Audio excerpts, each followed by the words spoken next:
Chut! Un jabiserie! Nous tendîmes l'oreille et perçûmes quelque part dans l'air autour de nous un bourdonnement très musical, un peu comme celui d'une abeille, mais absolument pas monotone.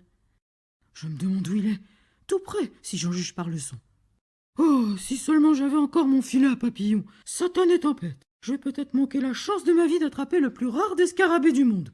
Oh, regardez, le voilà. Il prit son chapeau en guise de filet, se précipita sur l'animal et l'attrapa. N'importe quel entomologiste donnerait tout ce qu'il possède pour être à ma place en ce moment.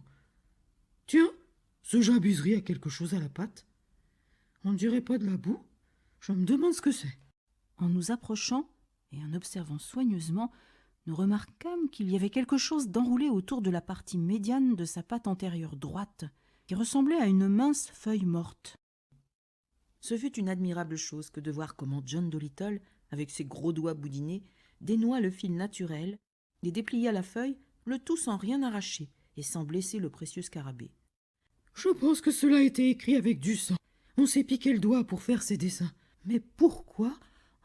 Pourquoi confier un message à un scarabée, et qui plus est, à un jabiserie, l'espèce la plus rare au monde? Longue flèche! L'image est en effet la seule forme d'écriture qu'ils connaissent. Mais oui, voyons, seul un naturaliste pouvait avoir une idée pareille, confier sa lettre à un scarabée. Mais pas à n'importe quel scarabée, non, au plus rare de tous, à celui que d'autres naturalistes s'efforceraient d'attraper.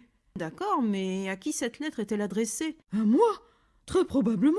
Si elle ne m'est pas adressée, elle est alors à quiconque attrapera le scarabée et la lira. On sait qui en est l'auteur, mais on n'en est pas plus avancé pour autant. Mais bien sûr que si, parce que regarde, je peux la lire maintenant. Des hommes gravissant une montagne, ses longues flèches et ses compagnons. Des hommes descendant dans un trou, dans la montagne. Ils entrent dans une caverne à la recherche de plantes médicinales ou de mousse. Une montagne s'écroulant. Des rochers en surplomb ont dû glisser et bloquer la sortie. Ils sont emmurés dans une caverne. Et voici pourquoi le seul animal en mesure de faire passer un message au monde extérieur était un scarabée qui pouvait se creuser un chemin jusqu'à l'air libre. Bon, des hommes montrant leur bouche ouverte. Ils ont faim. Des hommes priant. Ils demandent à celui qui trouvera cette lettre de venir à leur secours.